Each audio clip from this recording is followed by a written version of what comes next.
Thus, to posterity, he became known as Ethelred Unrud, Ethelred the Ill-Advised.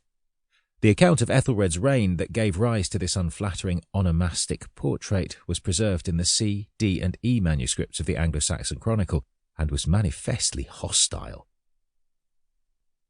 Nevertheless, it seems likely that much of the advice the king received was indeed deeply questionable, and that he was largely unprepared for what was coming over the horizon.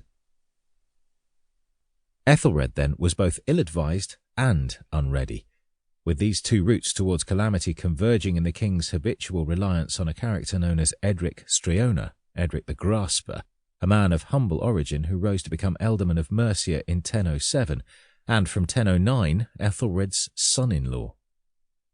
In the eyes of Ethelred's hostile chronicler, evidence of Edric's perfidy and cowardice was apparent early on.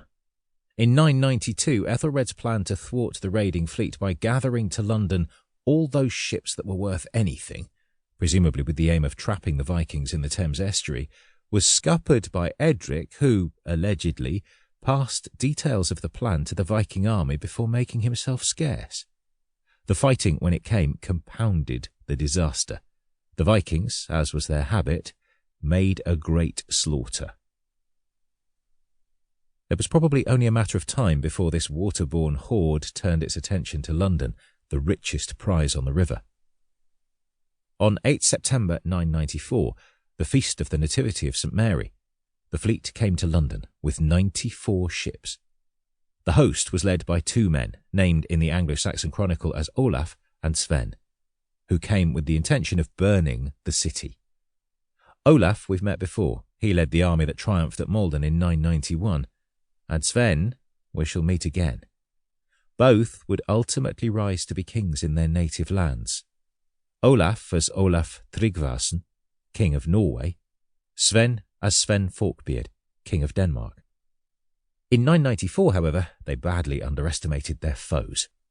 At a time when English armies were routinely crumbling in the face of aggression and English towns burned like beacons wherever Viking armies marched or their ships moored, Sven and Olaf finally found a city of people determined and pugnacious, willing and able to bloody the noses of those who tried to harass them. In their assault on London, Olaf and Sven suffered more harm and injury than they ever imagined that any town dwellers would do to them. This was not the end of this Viking host. In the months that followed, it wreaked, in the words of the chronicler, indescribable harm across southeast England.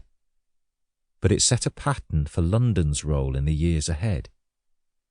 In 1009, another marauding Viking host led by a formidable warrior known as Thorkel the Tall settled on the Thames for the winter, sustaining themselves by raiding Essex and other neighbouring counties. Yet, though the raiders often attacked London, the city would not yield so easily. "Praise be to God it stands sound," the chronicler exhaled. But perhaps no one need have worried. Vikings, as the scribe explained with the benefit of hindsight, always fared badly there. If the city couldn't be broken, however, it could still be squeezed. Today, maritime Greenwich is a model village of riverside gentility, an elegantly poised memorial to enlightenment and empire. The home of the tall ships, dominated by a gleaming temple of white stone that served first to train the officers of the Royal Navy and, in latter days, as the National Maritime Museum, to house their memory.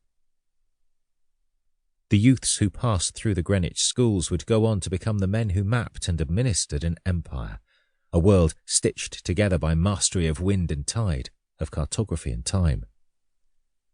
And above them, up on the hill, the astronomers of the Royal Observatory brought the heavens closer to the earth, clockwork motions traced with fine-grained precision, fixing time, charting the course of stars and planets, rationalizing and crystallizing the movements of the cosmos for the efficient operation of navigation and the reckoning of time, establishing the prime meridian of the world. Joseph Conrad imagined the Thames as an outlet, a conduit from which the dreams of men, the seed of commonwealths, the germ of empires, spread outward into a darkly limbed world. But the maritime history of Greenwich was set long before the enlightened